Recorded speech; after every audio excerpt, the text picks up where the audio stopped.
শুধু দর্শক মন্ডলী, স্বাগত জানাই প্রকৃতির সাথে।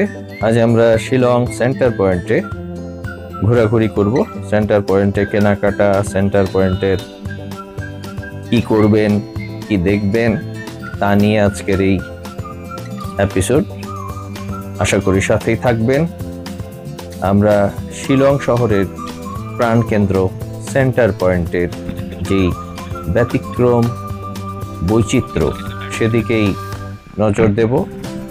আমরা দেখতে পাব শিলং শহরের খুব ছোট্ট একটি শহর, কিন্তু এই শহরটি মানুষের জন্য কত উন্মুক্ত, কত প্রাণবন্ত, কত আনন্দকর একটি শহর। এখানে গরমের কোনো বালাই নেই, এখানে শান্তি, এখানে সম্প্রীতি। একটি ছোট শহর মানুষকে কত বিশালভাবে আকৃষ্ট করে, শিলং হচ্ছে তার একটি উৎকৃষ্ট উদাহরণ। এখানে যারাই আসেন সবাই প্রাকৃতিক মুগ্ধতার সাথে এখানকার মানুষের ভালোবাসা, সৌহার্দ্য এগুলো উপভোগ করেন। চলুন সেন্টার পয়েন্টে পুলিশ বাজার সহ আশেপাশের এলাকাগুলো ঘুরে দেখি এবং কি দেখা যায়, কি পাওয়া যায়, সবকিছু সম্বন্ধে জেনে নিই। ভিডিওটি স্কিপ না করে দেখতে থাকুন। অনেক সুন্দর সুন্দর বিষয় রয়েছে যেগুলো আপনাকে অত্যন্ত ভালো লাগা দেবে, আকৃষ্ট করবে। আশা করি আপনারা আমার সাথে শিলং সেন্টার পয়েন্টে ঘুরে বেড়াতে বেশ উপভোগ করবেন।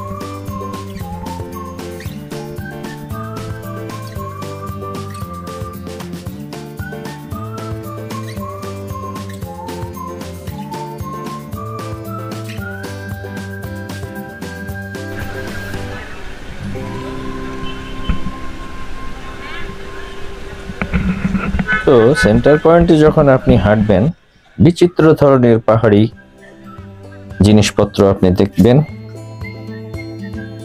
পাহাড়ি মানুষরা একদিকে এতটুকুই ভালো লাগে, এরা বিশেষ অনেক কিছু আমাদের সমতলের মানুষদের মতো এটা সেটা নিয়ে মাথা ঘামায় না। তাদের মতো করে তারা তাদের জীবন যাপন করতেই পছন্দ করে এবং খুব একটা হাপিত্যেশ নেই। এই শহরটুকু এত ছোট শহর, তারপরে সবাই খুশি এবং যথেষ্ট শান্তশিষ্ট। এই হচ্ছে মেঘালয়ের রাজধানী শিলং। এখানে সন্ধ্যা 8টার দিকে সবকিছু থেমে যায়। এর আগে উন্মুন করে বিকেলে সব ট্রাভেলার চারিদিক থেকে চলে আসেন সেন্টার পয়েন্টে এবং যারা মেঘালয়ের মানুষ রয়েছেন তারাও চলে আসেন। স্ট্রিট ফুড ব্যাপক আকারে পাওয়া যায় সেন্টার পয়েন্টের আশেপাশেই এবং মান খুবই ভালো। অনেক ট্রাভেলার সকলেই এগুলো এখান থেকে খাওয়া দাওয়া করেন। এই ধরুন আমরা হাত নেড়ে এটা সেটা দেখছি, ছবি তুলছি, ভিডিও করছি, বেড়াচ্ছি, আমাদের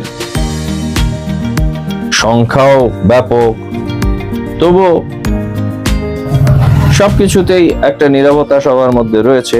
সমতলের মানুষ হলে এটা সেটা দেখার, হাত দিয়ে ছুঁয়ে দেখার সাথে সাথে এটা সেটা কথাবার্তা, তারপরে কিস্তি খেউড়ি, এগুলো তো থাকতোই, এগুলো আমাদের নিত্য নৈমিত্তিক বিষয়। তো যাই হোক, তো শিলং আমরা যদি বেড়াতে যাই তাহলে কি করব?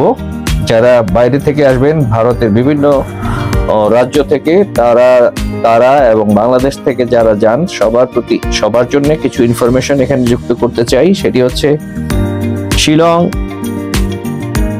ছোট শহর, সে কারণে বিশেষ ইভেন্টে যারা এখানে আসবেন বেড়াতে তারা অবশ্যই তাদের হোটেল বুকিংটি নিশ্চিত করে আসবেন এবং সম্ভব হলে একটা ফিক্সড যে কয়দিন বেড়াবেন সেই কয়দিনের জন্য একটা ফিক্সড ট্রান্সপোর্টেশন বুকিং করে আসবেন।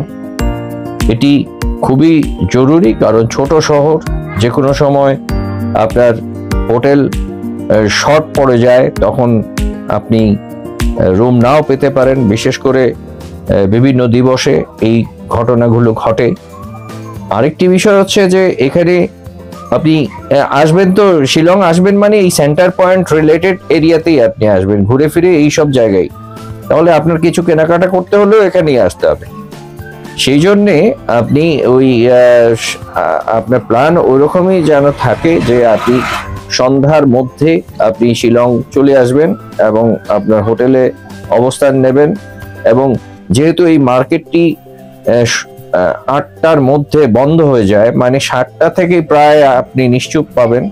তো সেক্ষেত্রে আপনি 8টার পরে গেলে অনেক জায়গায় খাবার পাবেন না, হোটেল বন্ধ থাকবে, রেস্টুরেন্ট বন্ধ হয়ে যাবে এবং পাহাড়ি মানুষ সবাই নেমে যাবে যার যার অঞ্চলে। যারা এই সার্ভিসগুলো প্রোভাইড করেন তারাও তাদের জায়গায় চলে যাবেন। সুতরাং এই সমস্যাগুলো হতে পারে এবং আপনি একটা কিছুই দেখতেও পাবেন না। আরেকটি বিষয় হচ্ছে যে যদি আপনি কোনো কারণে চলে আসলেন, হোটেলে উঠলেন, বেড়াতে গেলেন, সেখান থেকেও আপনাকে সেই সন্ধ্যার মধ্যেই ফিরে আসতে হবে। ফিরে আসলেই ভালো, তাহলে আপনি সিটি ট্যুরটা আপনার ভালো লাগবে। এখান থেকে কেনাকাটা করতে পারবেন, একটু আয়সি একটু সময় অতিবাহিত করতে পারবেন। এখানে আমি তো বারবার গিয়েছি, কতবার গিয়েছি, শতবারের উপরে হবে ঠিক নেই। তাই আমার ভিডিওতে অনেকাংশেই শিলংয়ের বিভিন্ন ধরনের উপস্থিতি আপনারা পাবেন। আমাদের চ্যানেলটি সাবস্ক্রাইব করে রাখবেন এবং আপনাদের সহযোগিতায় আমাদের চ্যানেলটি যাতে আপনাদেরকে আরো বেশি করে এই মেঘালয়ের সৌন্দর্যগুলো এবং বাংলাদেশ সহ ভারতবর্ষের অন্যান্য স্থানের সৌন্দর্যগুলো আমরা তুলে ধরতে পারি।